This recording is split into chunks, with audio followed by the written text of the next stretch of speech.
이제 다 함께 묵도하심으로 수요 예배를 시작하겠습니다.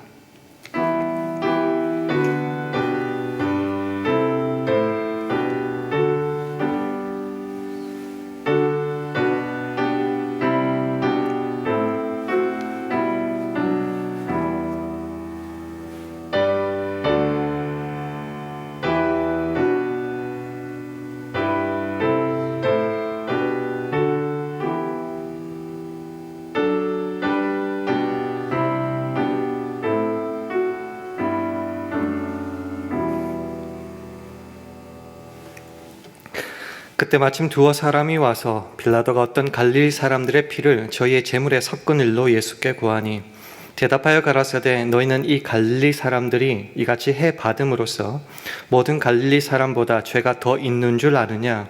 너희에게 이르노니 아니라. 너희도 만일 회개치 아니하면 다 이와 같이 망하리라. 또 실로암에서 망대가 무너져 치어 죽은 18사람이 예루살렘에 거한 모든 사람보다 죄가 더 있는 줄 아느냐? 너에게 이르노니 아니라.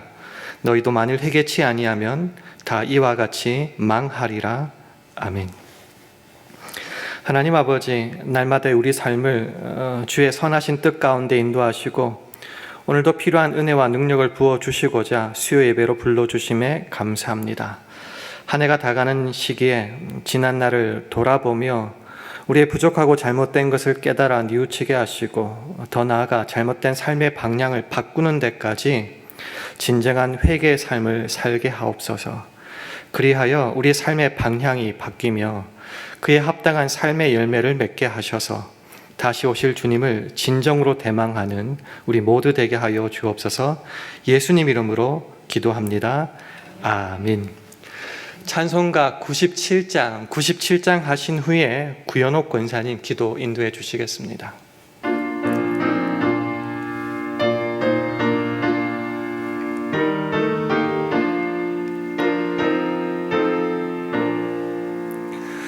위에 계신 나의 친구, 그의 사랑 지극하다. 이는 예수 그리스도 나의 구주, 나의 친구, 사랑하는 나의 친구, 늘 가까이 계시도다. 그의 사랑 놀랍도다. 변함없는 나의 친구, 나를 위해 죽으시고 나를 구원하셨으니 기쁨으로 경배하며 찬양하리. 나의 친구, 사랑하는 나의 친구, 늘 가까이 계시도다. 그의 사랑 놀랍도다. 변함없는 나의 친구, 내 맘속에 늘 계시고 영원토록 함께하네. 가지 된 자 하나 되리. 포도나무 나의 친구, 사랑하는 나의 친구, 늘 가까이 계시도다. 그의 사랑 놀랍도다. 변함없는 나의 친구, 그날이와 황금길에 주의 영광 바라보며 그의 발로 날 안을 때 만나보리. 나의 친구 사랑하는 나의 친구 늘 가까이 계시도다. 그의 사랑 놀랍도다. 변함없는 나의 친구. 아멘. 다 함께 기도하시겠습니다.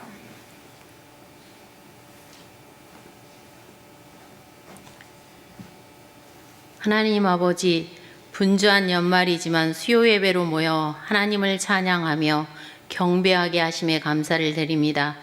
예수 그리스도가 오심으로 저희가 죄사함 받아 구원받게 하심을 이 대강절 시기에 더욱 감사를 드립니다.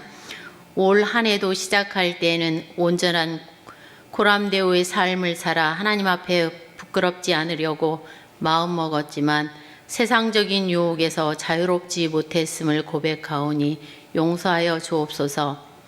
마음속의 결단과는 달리 인간의 연약함으로 하나님 앞에 온전히 감사하지 못했고 온전히 거룩하지도 못했고 온전히 사랑하지 못했지만 하나님께서 백발이 되기까지 내가 너희를 품을 것이고 내가 지었은즉 내가 업을 것이요 내가 품고 고하여 내리라는 말씀에 의지하여 저희 자신의 마음을 새롭게 다짐하며 깨닫게 하시는 성령님을 의지합니다.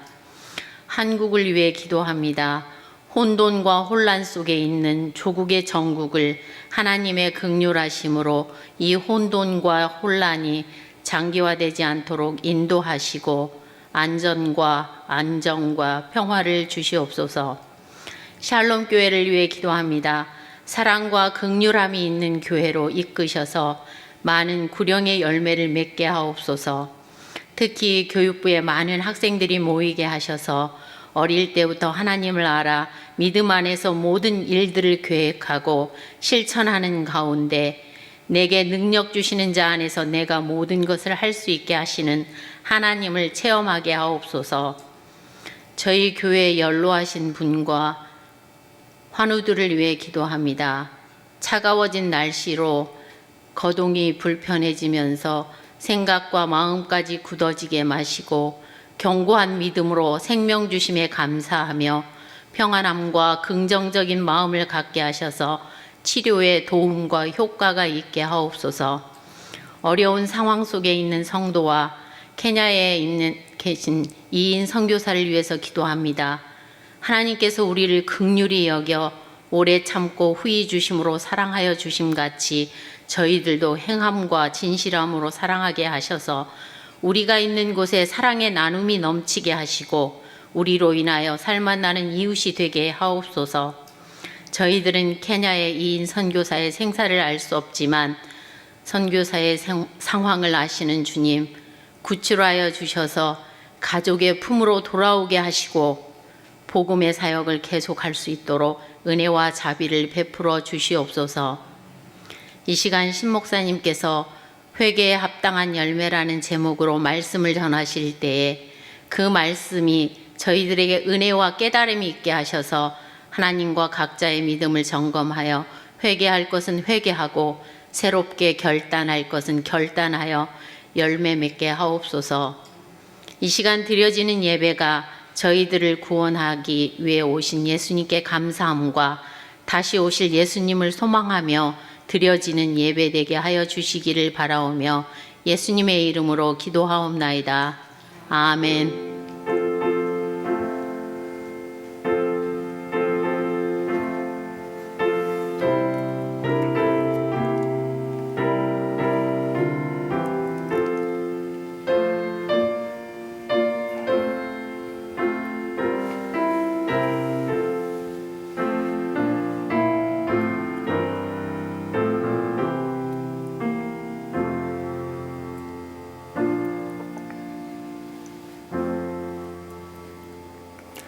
다 함께 찬송가 219장 부르시겠습니다.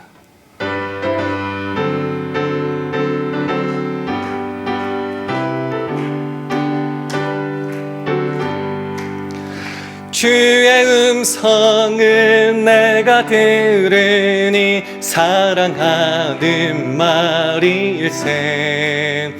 믿는 마음으로 주께 가오니 나를 영접하소서. 내가 매일 십자가 앞에 더 가까이 가오니 그새 주의 흘린 보배 피로써 나를 정케 하소서. 주여 넓으신 은혜 베푸사 나를 받아주시고 나의 품은 뜻 주의 뜻같이 되게 하여 주소서.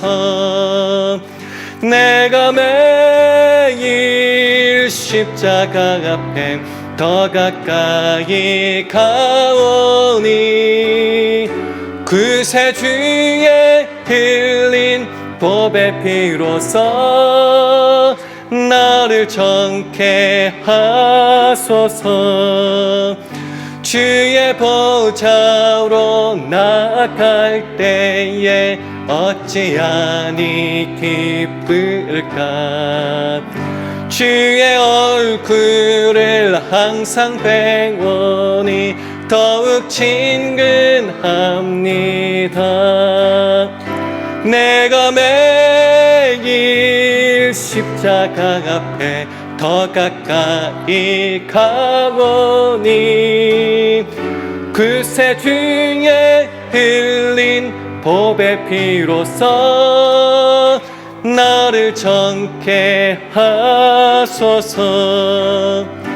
우리 구주의 넓은 사랑을 증량할 자 없으며 주가 주시는 참된 기쁨도 헤아릴 수 없도다. 내가 매일 십자가 앞에 더 가까이 가오니 그새 주의 흘린 보배 피로써 나를 정케 하소서. 아멘. 하나님의 말씀은 누가복음 3장 7절에서 9절 말씀입니다. 신약성경 91면 누가복음 3장 7절에서 9절 말씀을 한 절씩 교독하겠습니다. 누가복음 3장 7절에서 9절 말씀을 교독하겠습니다. 요한이 세례받으러 나오는 무리에게 이르되 독사의 자식들아 누가 너희를 가르쳐 장차 올 진노를 피하라 하더냐. 그러므로 회개에 합당한 열매를 맺고 속으로 아브라함이 우리 조상이라 말하지 말라. 내가 너희에게 이르노니 하나님이 능히 이 돌들로도 아브라함의 자손이 되게 하시리라. 함께 읽습니다. 이미 도끼가 나무 뿌리에 놓였으니 좋은 열매를 맺지 아니하는 나무마다 찍혀 불에 던지우리라. 아멘. 할렐루야. 수요예배로 나오신 여러분들을 주님의 이름으로 환영하고 축복합니다. 우리 주위 분들과 샬롬으로 인사하는 시간 가지겠습니다. 샬롬, 샬롬. 잘 오셨습니다. 연말이죠. 또 대강절이기도 합니다. 이맘때쯤 되면은 항상 우리들이 반복하여 하는 일이 있습니다. 한 해를 이제 되돌아보는 거죠. 그래서 우리의 삶을 정리하고 또 반성하고 또 계획도 세우기도 합니다. 특별히 신앙인에게 있어서는 우리의 한 해 신앙 생활에 대해서 하나님과의 관계에 대해서 한번 점검하면서 회개할 것은 회개하고 결단할 것은 결단하는 그런 중요한 시간을 꼭 가지곤 합니다. 문제는 정작 그렇게 우리가 되돌아보면서 회개한다고는 말을 하는데 그렇게 정작 반성하는 우리의 삶은 어쩌면 그대로 갑니다. 변함없이 그대로 유지하고 바뀌지 않고 달라지는 건 어쩌면은 종교 행위만 더 하거나 반복하여 하면서 그거 했으니까 나 이제 괜찮다라고 안심할 때가 참 많다라는 것이죠. 그런 우리들에게 오늘 본문은 세례 요한의 음성을 통하여 이렇게 말하고 있습니다. 누가복음 3장 7절과 8절 말씀을 화면을 보시면서 함께 읽도록 하겠습니다. 시작. 요한이 세례받으러 나오는 무리에게 이르되 독사의 자식들아 누가 너희를 가르쳐 장차 올 진노를 피하라 하더냐. 그러므로 회개에 합당한 열매를 맺고 속으로 아브라함이 우리 조상이라 말하지 말라. 내가 너희에게 이르노니 하나님이 능히 이 돌들로도 아브라함의 자손이 되게 하시리라. 아멘. 당시 세례 요한은 무척이나 인기 스타였습니다. 그리고 많은 사람들이 그의 세례를 받기 위해서 그에게 몰려들고 있었죠. 그 중에 바리새인과 사두개인들도 있었던 것 같습니다. 근데 사실 그들은 혈통에 대한 자부심이 굉장히 강했던 사람입니다. 이 혈통에 대한 자부심이라는 게 뭐냐고 하면은 우리는 아브라함의 자손들이다라는 겁니다. 이 혈통의 자부심이 왜 그렇게 그들에게 중요했냐, 자랑거리가 됐느냐, 이런 믿음 때문이었죠. 아무리 우리가 엉망진창으로 삶을 산다 할지라도 마지막 진노의 날, 그때 하나님은 우리 조상 아브라함을 봐서라도 우리는 꼭 구원하여 주신다라는 믿음이 있었다는 거죠. 그러니까 혈통이라는 것이 모든 것의 면죄부가 된다라는 믿음이었고 실제로 그렇게 살아가고 있었습니다.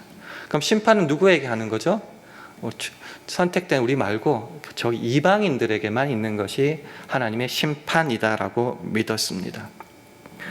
그런 그들에게 오늘 세례 요한은 엄청난 선포를 하게 됩니다. 그게 아니다라고 하는 것이죠. 아브라함이 우리 조상이라고 그렇게 자랑하고 내세우지 말라라고 하는 것이죠. 그러면서 뭐라고 말하느냐고 하면은 회개에 합당한 열매를 맺어라라고 그렇게 그들에게 말하고 있습니다.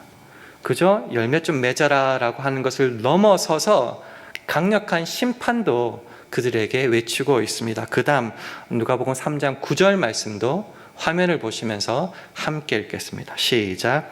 이미 도끼가 나무 뿌리에 놓였으니 좋은 열매 맺지 아니하는 나무마다 찍혀 불에 던지우리라. 이게 엄청난 선포라는 거죠. 혈통이라는 것이 그 영혼의 문제에 더 이상 도움이 안 된다, 아무런 관계가 없다. 우리식으로 말하면 예수 그리스도의 의를 힘입지 않고는, 예수 그리스도를 통하지 않고는 아무것도 되지 않는다라는 것이죠.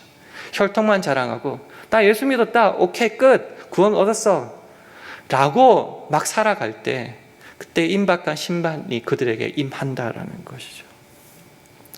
우리는 어떻습니까? 예수를 오랫동안 믿었고요, 성경도 잘 알고 신앙생활에도 부끄러움 없을 때가 대부분 아닙니까? 그렇기 때문에 그런 이유로 우리의 삶을 그냥 하고 싶은 대로 그냥 살아갈 때가 많고, 혹시 우리가 더욱더 경건하게 살아간다고 할 때에도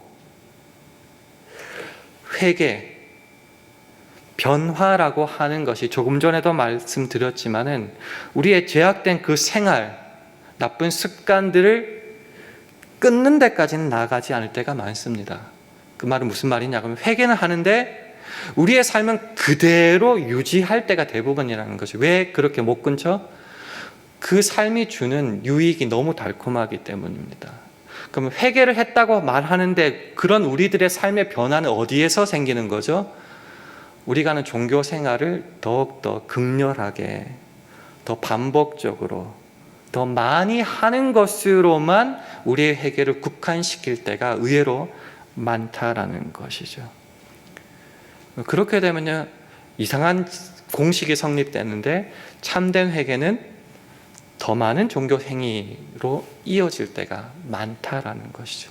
더 큰 문제는 거기에 우리는 안심하고 해피하게 살아가면서 우리의 그 제약된 삶은 그대로 누리며 살 때가 참 많다라는 것입니다. 우리가 이신칭이라고 하는 것 말을 많이 듣고 외칩니다. 믿음으로 말미암아 의를 얻게 된다라는 것이죠. 근데 이게 중요한 것이 그냥 구원 얻었다, 예수를 말미암아 예수를 믿음으로 구원을 얻었다, 여기에 너무 매몰될 때가 참 많다라는 것이죠. 하나님의 그 관계 속에서 의를 얻는다는 게 도대체 뭔가? 예수 그리스도를 통하여서 그 십자가 구원을 말미암아서 하나님과의 관계가 제대로 정립, 바로 세워진다라는 것이 아니겠습니까? 하나님과의 관계가 바로 세워진다는 것의 실제적인 우리의 삶의 모습은 뭐냐고 하면요, 내 삶의 주인이 더 이상 내가 아니라는 거죠. 주님, Lord, 주인님이라고 외치는 우리의 삶의 주인이 이제 바뀌게 된다는 겁니다. 그리고 주인이 바뀌었기 때문에 내 삶의 방향도 바뀌게 됩니다. 내가 하고 싶고 소원하고 정욕대로 살아가는 것이 아니라 사나 죽으나 하나님의 영광을 위하여 그 방향을 향하여 걸어가게 된다라는 것이죠. 그러면 자연스럽게 나타날 수밖에 없는 것이 있는데 그게 뭔가 하면은요, 내 삶의 모든 영역에서, 그렇게 좀 말씀드리고 싶은데, 내 삶의 모든 영역에서 크고 작은 삶의 변화, 열매가 비로소 맺어지게 된다라는 것이죠. 다시요.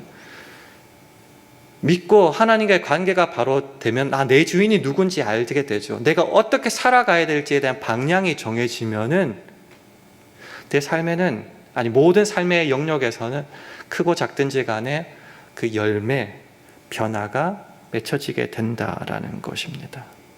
예를 들어서 우선순위라는 것이 바뀌게 되죠. 세상을 바라보는 관점이라는 것도 바뀝니다. 하다못해 돈을 어떻게 바라보느냐, 내 건강과 내 물질, 내 자녀를 바라보는 관점에서도 이전과는 달라지는 모습이 있습니다. 또 많이 부딪히는 게 가족 아니라면 이웃인데요. 직장 동료도 그렇고, 그 이웃과의 관계에서도 우리는 굉장히 드라마틱한 변화가 일어납니다. 깔아뭉개야 되고, 그 친구가 내 앞길을 막으니까 나는 그를 처리해서 내가 올라가야 된다는 것이 세상의 관점이라면은, 하나님을 사랑하듯이 이웃을 사랑하고 섬기는 이 변화가 생겨날 수밖에 없다라는 것이죠.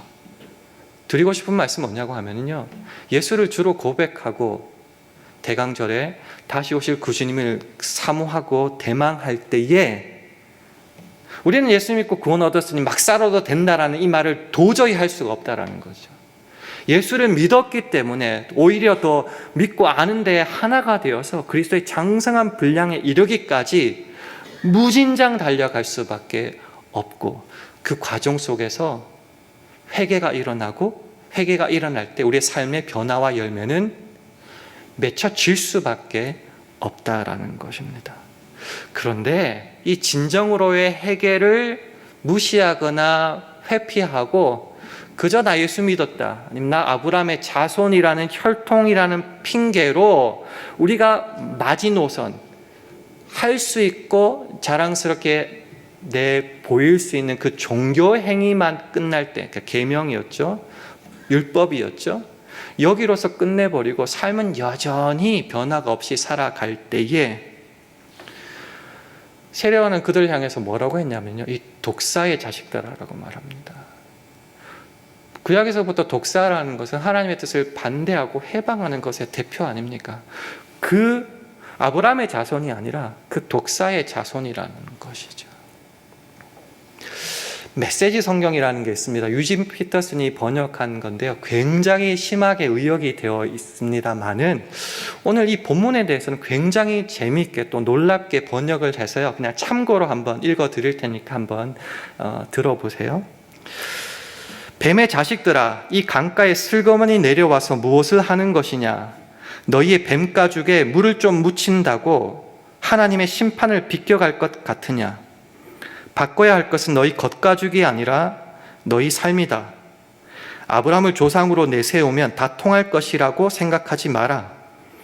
아브라함의 자손인 것과는 아무 상관도 없는 일이다. 흔해 빠진 것이 아브라함의 자손이다. 하나님께서 원하시면 돌들로도 아브라함의 자손을 만드실 수 있다. 중요한 것은 너희 삶이다. 너희 삶은 푸르게 꽃 피고 있느냐? 말라 죽은 가지라면 땔감이 되고 말 것이다. 많이 의역은 되었지만요, 그 주는 메시지는 굉장히 우리들의 마음을 찌르고 있습니다. 이 표현이 되게 멋있는데 가슴을 확 찌릅니다. 너희 뱀가죽에 물을 좀 묻힌다고 하나님의 심판을 비껴갈 것 같으냐? 바꿔야 할 것은 너희 겉가죽이 아니라 너희 삶이다. 성경 조금 더 읽고 새벽기도 좀 나오고 헌금 좀 드리면 우리 왠지 좀 거룩해졌다고 믿잖아요. 다 끝냈다고 믿으면서 또 세상에 나가서는 그대로 행할 때가 있잖아요. 그 겉가죽에 물 좀 묻힌다고 달라지는 것은 없다라는 말이죠. 중요한 것은 삶이라는 겁니다. 이 표현도 굉장히 문학적인 표현인데요. 너희 삶은 푸르게 꽃피고 있느냐? 그렇게 왕성하게 생명력을 발휘하면서 열매 맺기 위해서 나아가고 있느냐라고 우리들에게 도전하고 있습니다. 강력한 메시지입니다. 혈통의 그 자부심 때문에 그냥 거기서 머무르고 삶에 대한 관심도 별로 없는 그때에 종교 행위는 하지만 사실은 책망받던, 예수님께로부터 책망받던 사도행전과 바리새인들 아닙니까? 그들에게 이 주의 길을 예비하러 온 세례 요한의 강력한 메시지는 그들에게 이런 질문을 이끌어냅니다. 10절에 보면 무리가 물어 가로되 그러면 우리가 무엇을 하리까? 이렇게 묻게 되는 거죠. 회개에 합당한 열매를 맺어라 했으니까 그럼 도대체 우리가 뭘 해야 됩니까? 같은 말이에요. 맺어라 하라는 말이. 두려움 가운데 이런 질문을 던질 수밖에 없었겠죠. 어쨌든 무시하고 넘어가지 않고 그 마음을 찔렀다는 겁니다. 그래서 그럼 도대체 뭘 어떻게 해야 될지에 대한 마음이 불같이 일어나서 질문을 하게 되었다는 겁니다. 그 질문에 대한 세례 요한의 대답을 한번 좀 확인해 보면서 우리의 삶을 한번 점검해 봤으면 좋겠습니다. 그 대답이 누가복음 3장 11절에서 14절에 나오는데요. 화면을 보시면서 한 절씩 교독하겠습니다. 대답하여 가로되 옷 두 벌 있는 자는 옷 없는 자에게 나눠줄 것이요 먹을 것이 있는 자도 그렇게 할 것이니라 하고 세리들도 세례를 받고자 하여 와서 가로되 선생이여 우리는 무엇을 하리이까 하매 가로되 정한 새 외에는 늑징치 말라 하고 군병들도 물어 가로되 우리는 무엇을 하리이까 하매 가로되 사람에게 강포하지 말며 무소하지 말고 받는 요를 족한 줄로 알라 하니라. 아멘. 저 개인적으로 굉장히 놀라운 것은요, 그들이 도대체 뭘 해야 됩니까? 물었을 때에 그 회개에 합당한 열매를 더욱더 계명을 지키고 종교생활에 힘쓰고 뭐 그렇게 설명을 하지 않았다는 겁니다. 그게 뭐 대단한 거라고 생각할 수 있겠지만은 사실은 보통 우리들이 생각하는 것은 더 열심히 신앙생활을 하는 것에 국한될 때가 참 많거든요. 근데 세례 요한의 대답은 참 제가 보기에는 굉장히 엉뚱하고 놀랍습니다. 뭐라고 대답했냐고 하면요, 옷 두 벌 있는 자는 옷 없는 자에게 나눠줘라. 먹을 것이 있는 자도 그렇게 해라라고 말을 합니다. 실제 삶에서의 내용을 지금 말하고 있고요. 다른 사람들에게 관계 속에서 이렇게 말하고 있습니다. 예수님께서 말씀하셨죠. 가장 중요한 두 가지가 뭐냐고 물었을 때에 하나님을 사랑하고 라고 끝나지 않고요. 하나님을 사랑하고 둘째는 그와 똑같다고 했습니다. 그러면서 이웃을 사랑하라고도 말씀을 이어가십니다.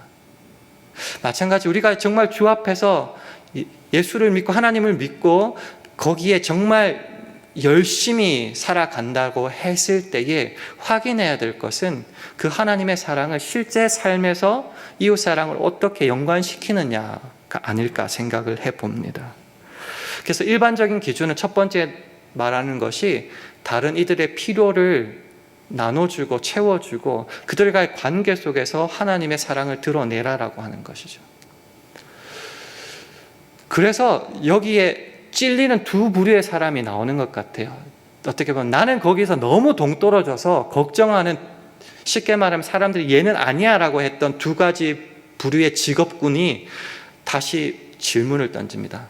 우리가 익히 짐작하듯이 두 부류는 세리와 군병입니다. 이 세리는 아시다시피 그 당시 로마 시대 때의 세금의 제도는 도급제입니다. 그러니까 이렇게 하청을 맡겼다고 생각을 하시면 돼요. 직접 하지 않고 맡기고 하는 거예요. 그래서 우리가 익히 들었듯이 세리는 부과된 어떤 금액보다 더 많이 거뒀다고 해요. 그것도 동족들한테.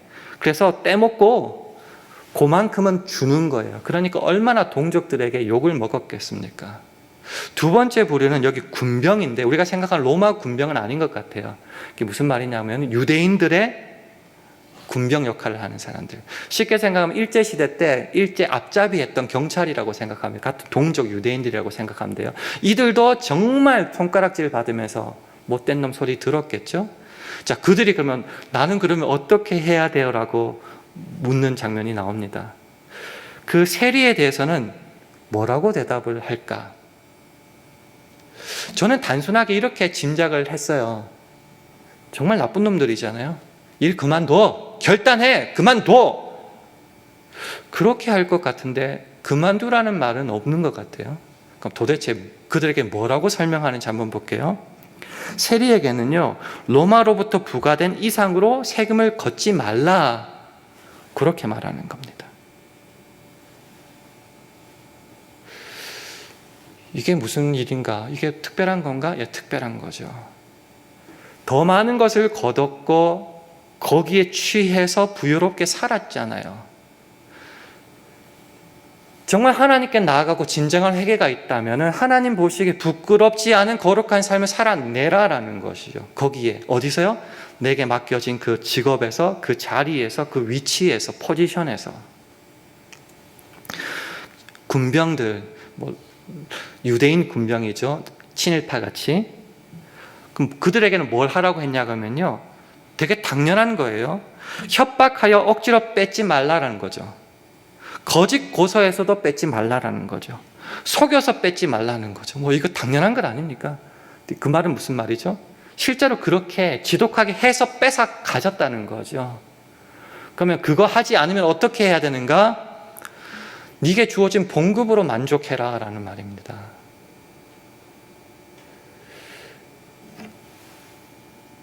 그만둬. 나쁜 놈들 하는 것 하지 마라고 하지 않았던 것, 저는 굉장히 은혜라고 생각해요. 그러면 그렇다고 그러면 네가 하고 싶은 대로 해 아니라 그 자리에서 하나님 보시기에 부끄럽지 않은, 하나님이 두려웠다면은 그 두려움에 맞는 거룩한 삶, 특별한 게 아니에요. 그냥 맡겨진 일 거기에 제대로만 하라. 이게 그들에게 주어진 대답이었다라는 겁니다. 우리가 맡겨진 자리가 있습니다. 교회에서도 마찬가지고 가정도 마찬가지고 직장도 마찬가지입니다. 거기에서 뭘 어떻게 해야 되는가? 맡겨진 자리에서 하나님을 경외하고 두려워하면서 예수 믿는 자로서의 마땅히 맡겨진 책임을 제대로 감당하면 된다라는 것이죠. 회개에 합당한 열매가 너무 그렇게 거창하고 40일 금식 안 하면 안 되고 그런 게 아니라 하나님을 제대로 믿고 그렇게 감사하고 살아간다면 내게 맡겨진 그 자리에서 하나님 보시기에 부끄럽지 않은 거룩한 삶을 살면 된다는 거죠. 고린도후서 7장 1절 말씀을 우리 화면을 통해서 함께 한번 읽어보도록 하겠습니다. 시작.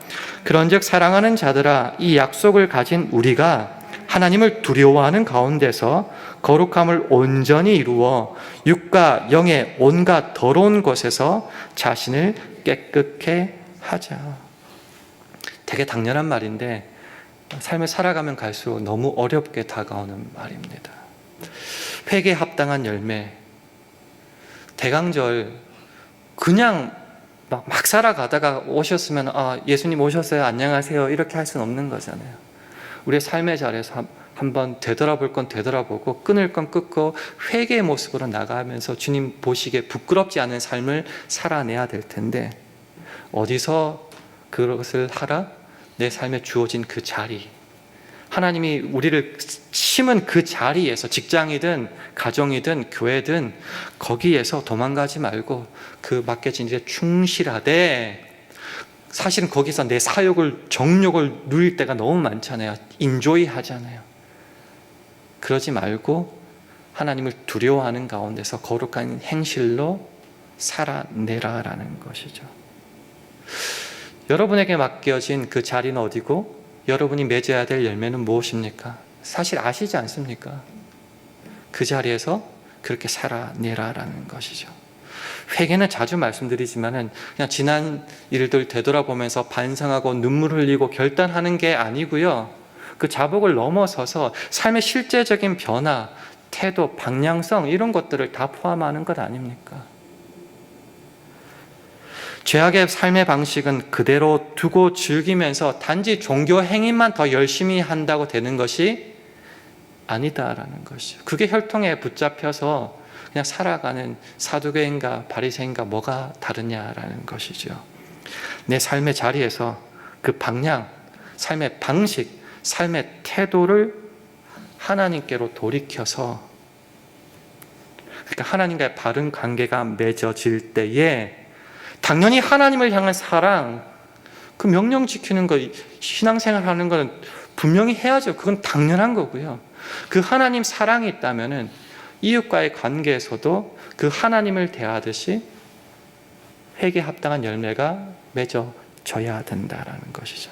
그래서 참된 회개라는 것은요, 신앙생활에서도 이루어져야 될 뿐만이 아니라 우리 삶의 실제 현장에서도 이루어져야 되는 것이다.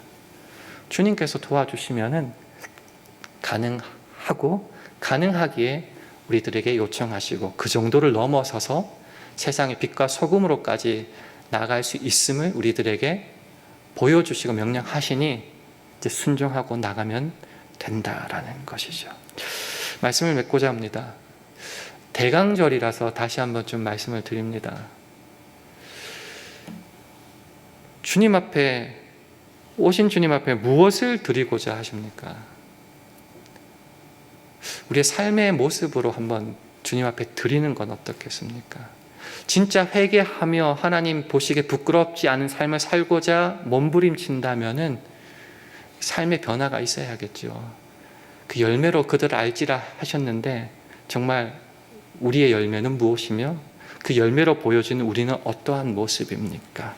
이 대강절에 그리고 연말에 회개에 합당한 열매를 우리의 삶의 자리에서 맺어 진정 하나님께 영광 돌리고 다시 오신 주님 앞에 드릴 선물을 준비할 수 있는 저와 여러분 되기를 주님의 이름으로 축원합니다. 기도하겠습니다. 하나님 아버지, 우리를 사랑하셔서 주님 사랑 안에 거하게 하셨으니 우리도 그 사랑으로 서로를 사랑하게 하옵소서. 특별히 우리를 보내신 그 삶의 자리에서 회개에 합당한 열매를 맺음으로 우리 삶의 모습을 통해 하나님이 어떤 분이신지 마음껏 드러내는 이 대강절, 이 연말 되게 하옵소서. 예수님 이름으로 기도합니다. 아멘. 교회 소식은 두 가지만 전해드리겠습니다. 이번 주일이 성탄 주일입니다.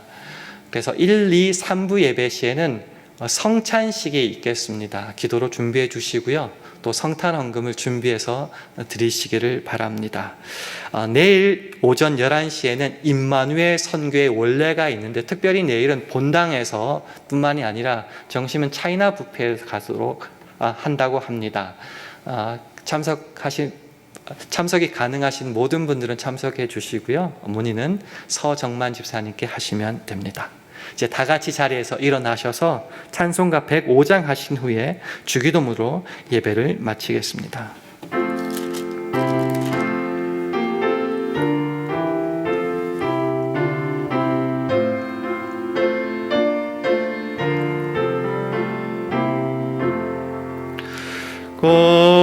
오랫동안 기다리던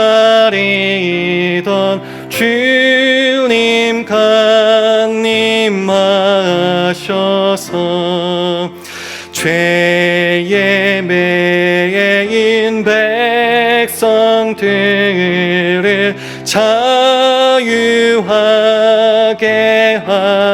하시네. 주는 우리 소망이요 힘과 위로 되시니 오래 기다리던 백성 많은 복을 받겠네. 모든 백성 구하려고 임금으로 오시니 영원토록 우리들을 친히 다스리시며 죄로 상한 우리 마음을 은혜로서 고치고 주의 빛난 보좌 앞에 이르도록 하소서.